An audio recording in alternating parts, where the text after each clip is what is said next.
महाभारत युद्ध आरंभ होने के ठीक पहले भगवान श्री कृष्ण ने अर्जुन को जो उपदेश दिया वो श्रीमद् भगवद गीता के नाम से प्रसिद्ध है। यह उपदेश गीत के रूप में दिया गया था, इसलिए इसे गीता कहा जाता है, तथा गीत के रूप में यह उपदेश भगवान श्री कृष्ण के द्वारा दिया गया था, इसलिए इसे भगवद गीता कहा जाता है। भगवत अर्थात भगवान और गीता अर्थात गीत। यह महाभारत के भीष्मपद का अंग है। गीता में 18 अध्याय और 700 श्लोक हैं। हिंदू पौराणिक कथाओं के अनुसार श्रीमद् भगवद गीता भगवान श्री गणेश द्वारा लिखी गई थी, जैसा कि उन्हें ऋषि वेद व्यास ने बताया था। भगवद गीता धर्म, आस्तिक, भक्ति और मोक्ष के यौगिक आदर्श के बारे में विभिन्न हिंदू विचारों का संश्लेषण प्रस्तुत करती है। गीता में आत्मा, परमात्मा, भक्ति, कर्म, जीवन आदि का वृहद रूप से वर्णन किया गया है। गीता से हमें यह ज्ञान मिलता है कि व्यक्ति को केवल अपने कर्म पर ध्यान देना चाहिए, साथ ही कर्म करते समय इस बात का ध्यान रखना चाहिए कि हम जो भी कर्म कर रहे हैं उसका फल हमें निश्चित ही प्राप्त होगा।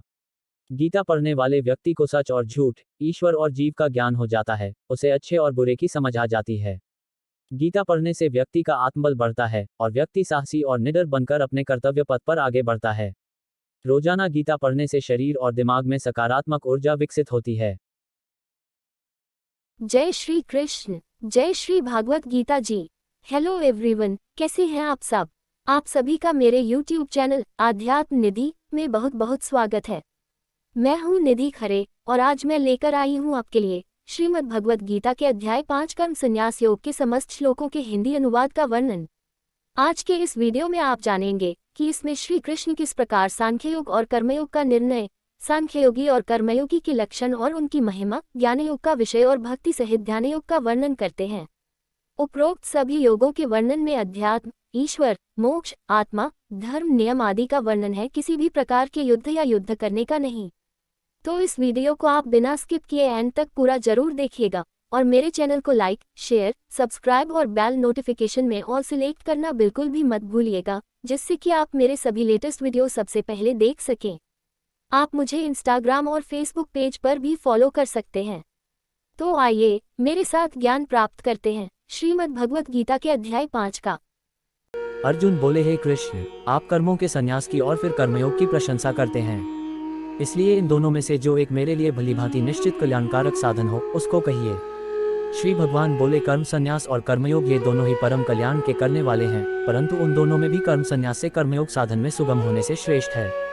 हे अर्जुन, जो पुरुष न किसी से द्वेष करता है और न किसी की आकांक्षा करता है, वह कर्मयोगी सदा सन्यासी ही समझने योग्य है, क्योंकि राग द्वेषादि द्वंद्वों से रहित पुरुष सुखपूर्वक संसार बंधन से मुक्त हो जाता है। उपर्युक्त संन्यास और कर्मयोग को मूर्ख लोग पृथक पृथक फल देने वाले कहते हैं, न कि पंडित जन, क्योंकि दोनों में से एक में भी सम्यक प्रकार से स्थित पुरुष दोनों के फलरूप परमात्मा को प्राप्त होता है। ज्ञान योगियों द्वारा जो परमधाम प्राप्त किया जाता है, कर्मयोगियों द्वारा भी वही प्राप्त किया जाता है। इसलिए जो पुरुष ज्ञानयोग और कर्मयोग को फलरूप में एक देखता है, वही यथार्थ देखता है।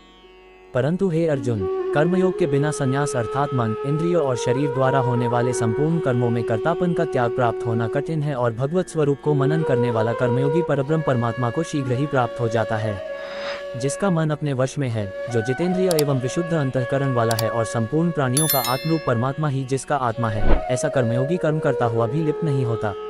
तत्व को जानने वाला सांख्ययोगी तो देखता हुआ, सुनता हुआ, स्पर्श करता हुआ, सूंघता हुआ, भोजन करता हुआ, गमन करता हुआ, सोता हुआ, श्वास लेता हुआ, बोलता हुआ, त्यागता हुआ, ग्रहण करता हुआ तथा आंखों को खोलता और मूंदता हुआ भी सब इंद्रियां अपने अपने अर्थों में बरत रही हैं, इस प्रकार समझकर निसंदेह ऐसा माने कि मैं कुछ भी नहीं करता हूँ। जो पुरुष सब कर्मों को परमात्मा में अर्पण करके और आसक्ति को त्याग कर कर्म करता है, वह पुरुष जल से कमल के पत्ते की भांति पाप से लिप्त नहीं होता।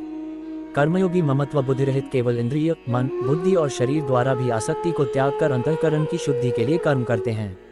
कर्मयोगी कर्मों के फल का त्याग करके भगवत प्राप्ति रूप शांति को प्राप्त होता है, और सकाम पुरुष कामना की प्रेरणा से फल में आसक्त होकर बंधता है। अंतःकरण जिसके वश में है, ऐसा सांख्य योग का आचरण करने वाला पुरुष न करता हुआ और न करवाता हुआ ही नवद्वारों वाले शरीर रूप घर में सब कर्मों को मन से त्याग कर आनंद पूर्वक सच्चिदानंद घन परमात्मा के स्वरूप में स्थित रहता है। परमेश्वर मनुष्यों के न तो कर्तापन की, न कर्मों की और न कर्मफल के संयोग की रचना करते हैं, किंतु स्वभाव ही बरत रहा है। सर्वव्यापी परमेश्वर भी न किसी के पाप कर्म को और न किसी के शुभ कर्म को ही ग्रहण करता है, किंतु अज्ञान द्वारा ज्ञान ढका हुआ है, उसी से सब अज्ञानी मनुष्य मोहित हो रहे हैं। परंतु जिनका वह ज्ञान परमात्मा के तत्व ज्ञान द्वारा नष्ट कर दिया गया है, उनका वह ज्ञान सूर्य के सदृश उस सच्चिदानंद घन परमात्मा को प्रकाशित कर देता है। जिनका मन तद्रूप हो रहा है, जिनकी बुद्धि तद्रूप हो रही है और सच्चिदानंद घन परमात्मा में ही जिनकी निरंतर एक ही भाव से स्थिति है, ऐसे तत्कालीन पुरुष ज्ञान द्वारा पापरहित होकर अपुनरावृत्ति को अर्थात परम गति को प्राप्त होते हैं। वे ज्ञानी जन विद्या और विनयुक्त ब्राह्मण में तथा गौ, हाथी, कुत्ते और चांडाल में भी समदर्शी ही होते हैं। जिनका मन संभाव में स्थित है, उनके द्वारा इस जीवित अवस्था में ही संपूर्ण संसार जीत लिया गया है, क्योंकि सच्चिदानंद घन परमात्मा निर्दोष और सम है, इससे वे सच्चिदानंद घन परमात्मा में ही स्थित हैं। जो पुरुष प्रिय को प्राप्त होकर हर्षित नहीं हो और अप्रिय को प्राप्त होकर उद्विग्न हो, वह स्थिर बुद्धि, संशयरहित, ब्रह्मवेत्ता पुरुष सच्चिदानंद घन परब्रह्म परमात्मा में एक ही भाव से नित्य स्थित है। बाहर के विषयों में आसक्ति रहित अंतःकरण वाला साधक आत्मा में स्थित जो ध्यानजनित सात्विक आनंद है, उसको प्राप्त होता है। तदनंतर वह सच्चिदानंद घन परब्रह्म परमात्मा के ध्यान रूप योग में अभिन्न भाव से स्थित पुरुष अक्षय आनंद का अनुभव करता है।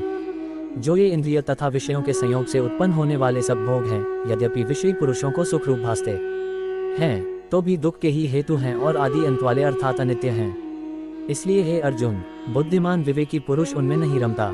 जो साधक इस मनुष्य शरीर में शरीर का नाश होने से पहले पहले ही काम क्रोध से उत्पन्न होने वाले वेग को सहन करने में समर्थ हो जाता है, वही पुरुष योगी है और वही सुखी है।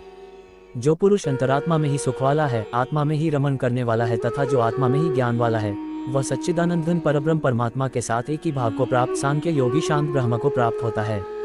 जिनके सब पाप नष्ट हो गए हैं, जिनके सब संशय ज्ञान द्वारा निवृत्त हो गए हैं, जो संपूर्ण प्राणियों के हित में रत हैं और जिनका जीता हुआ मन निश्चल भाव से परमात्मा में स्थित है, वे ब्रह्मवेत्ता पुरुष शांत ब्रह्म को प्राप्त होते हैं। काम क्रोध से रहित जीते हुए चित्त वाले परब्रह्म परमात्मा का साक्षात्कार किए हुए ज्ञानी पुरुषों के लिए सब ओर से शांत परब्रह्म परमात्मा ही परिपूर्ण है। बाहर के विषय भोगों को न चिंतन करता हुआ बाहर ही निकालकर और नेत्रों की दृष्टि को भृकुटी के बीच में स्थित करके तथा नासिका में विचरने वाले प्राण और अपान वायु को सम करके, जिसकी इंद्रियां मन और बुद्धि जीती हुई हैं, ऐसा जो मोक्षपरायण मुनि परमेश्वर के स्वरूप का निरंतर मनन करने वाला, इच्छा, भय और क्रोध से रहित हो गया है, वह सदा मुक्त ही है। मेरा भक्त मुझको सब यज्ञ और तपों का भोगने वाला, संपूर्ण लोकों के ईश्वरों का भी ईश्वर तथा संपूर्ण भूत प्राणियों का सुहृद अर्थात स्वार्थरहित, दयालु और प्रेमी, ऐसा तत्व से जानकर शांति को प्राप्त होता है। तो आज के इस वीडियो को मैं करती हूँ यहीं पर खत्म। आशा करती हूँ कि आपको श्रीमद् भगवद गीता के अध्याय 5 का संपूर्ण ज्ञान प्राप्त हो ही गया होगा। यदि आपको ये वीडियो अच्छा लगा हो तो इसे लाइक, कमेंट व शेयर अवश्य करें, और यदि आप मेरे चैनल पर नए हैं तो चैनल को सब्सक्राइब करके बेल नोटिफिकेशन में ऑल सिलेक्ट अवश्य करें, जिससे कि आप मेरे सभी लेटेस्ट वीडियो सबसे पहले देख सकें। तो जल्द ही मिलते हैं एक नए वीडियो में, तब तक के लिए गुड बाय, टेक केयर। जय श्री कृष्ण, जय श्री भागवत गीता जी।